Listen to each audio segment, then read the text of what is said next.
আমরা রাজু ভাস্কর্যে দাঁড়িয়ে সরাসরি প্রতিবাদ জানিয়েছি যে একজন উপদেষ্টা, আইন উপদেষ্টা, তিনি ফেসবুকে পোস্ট দিয়ে নিন্দা জানাচ্ছেন।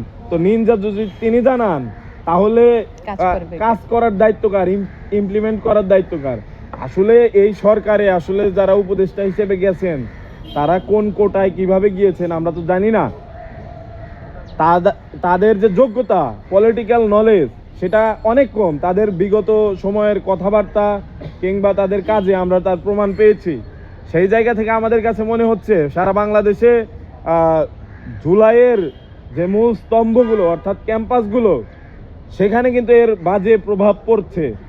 এবং বারবার যখন বাংলাদেশ আক্রান্ত হচ্ছে বিভিন্ন বাইরের শক্তি বা ভেতরের এজেন্সিগুলোর দ্বারা, তখন ছাত্ররাই প্রতিক্রিয়া দিচ্ছে। এখন প্রত্যেকটি ক্যাম্পাসে যারা এই ঘটনাগুলো ঘটছে তার কিন্তু প্রভাব পড়ছে, ছাত্ররা রিয়্যাক্ট করছে। যদি বড় ধরনের রিয়াকশন এখানে হয়ে যায় তাহলে আর ডাকসুর পরিবেশ থাকবে না। তো সব কিছু মিলে আমরা সব বিষয় নিয়েই কনসার্ন, একেবারে ছাত্র রাজনীতি থেকে শুরু করে জাতীয় রাজনীতি এবং আন্তর্জাতিক রাজনীতি সবগুলো নিয়েই কনসার্ন। আমরা চাই অতি দ্রুত সময়ের মধ্যে, যে নির্ধারিত সময় দেওয়া হয়েছে, একদম নিরপেক্ষভাবে ডাকসু, রাকসু, চাকসু, জাকসু সহ সকল ছাত্র সংসদ নির্বাচন হোক। ধন্যবাদ।